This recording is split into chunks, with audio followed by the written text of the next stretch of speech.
दरबार की यही व्यवस्था है, वैदिक प्रक्रिया है। आप देखते हैं कि जब चाहे अकेला ही व्यक्ति क्यों ना आए, परिवार में 10 लोग हों और 9 के बारे में संकल्प करता, अपना करता है, वो भी स्वस्थ होता है, परिवार के लोग भी स्वस्थ होते हैं। कोई खीर का कटोरा नहीं है भाग्य। भाग्य का अर्थ है कि जो हम अपने कर्म में भागीदारी करते हैं, उस भागीदारी से जो भाग्य फल निकलता है उसे भाग्य कहते हैं। ठीक है ना? परिस्थितियाँ बनती उसे भाग्य कहते हैं। तो भागीदारी करके फिर आप अपना भाग्य निर्मित करते हैं, अपना प्रारब्ध बनाते हैं, तो उस आधार पे आप जुड़ते ही जुड़ते हैं सही ऊर्जा से। तो आपके अंदर जो एक आकांक्षा थी कि ऐसा हो पाए, ऐसा हो पाए, काश ऐसा हो पाए, और बड़ा इनोसेंटली आप चीज़ों को सोच पाती थी।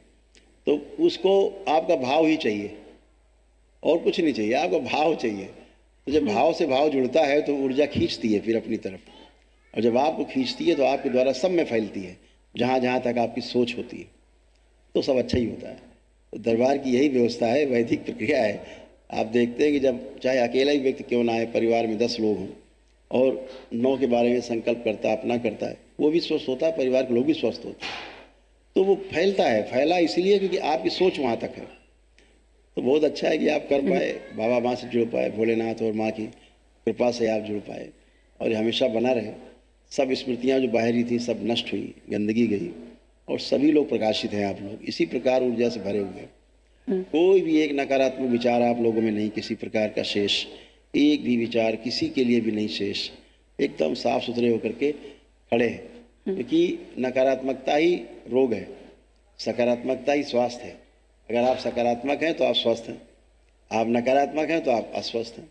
सिंपल, यही क्राइटेरिया, यही आपका पैमाना है जांचने का कि अगर हम सकारात्मक हैं, एवरीथिंग इज पॉजिटिव, देन हम सही, हम स्वस्थ हैं। जरा सा भी कहीं निगेटिविटी आ रही है मतलब हम अस्वस्थ हैं। लोग बाहर देखो ना किस लेवल पे हैं, कि बाहर हज़ारों लोगों के बीच में रहते हैं, लाखों लोगों के बीच में रहते हैं। बहुत परिवारों को जानता हूँ मैं, घर में जूते चल रहे हैं। आप घर में फेल हैं, आप बाहर कभी पास नहीं हो सकते। पास का मतलब संतुष्ट नहीं हो सकते। अगर आप घर में असंतुष्ट हैं, आप में 4 सोपान है, सुख, शांति, संतोष और आनंद। ठीक है ना? ये 4 से क्रॉस हो जाओ तो परम आनंद। तो अभी इन 4 के पहले ही वाला कॉलम जो है, सुख जो है, वही निरंतर नहीं हो पा रहा है। कभी सुख, कभी दुख, कभी दुख, कभी सुख। सही तो वो है। सुख की निरंतरता नहीं हो पा रही है। सुख की निरंतरता न होना का मतलब है कि अभी हम अपने सुख को भौतिक वस्तुओं के आधार पे निरंतर करना चाह रहे हैं, वो होगा नहीं। सुख की निरंतरता आपके भाव विचार के आधार पर होगी। तो 2 चीज़ें हैं ना।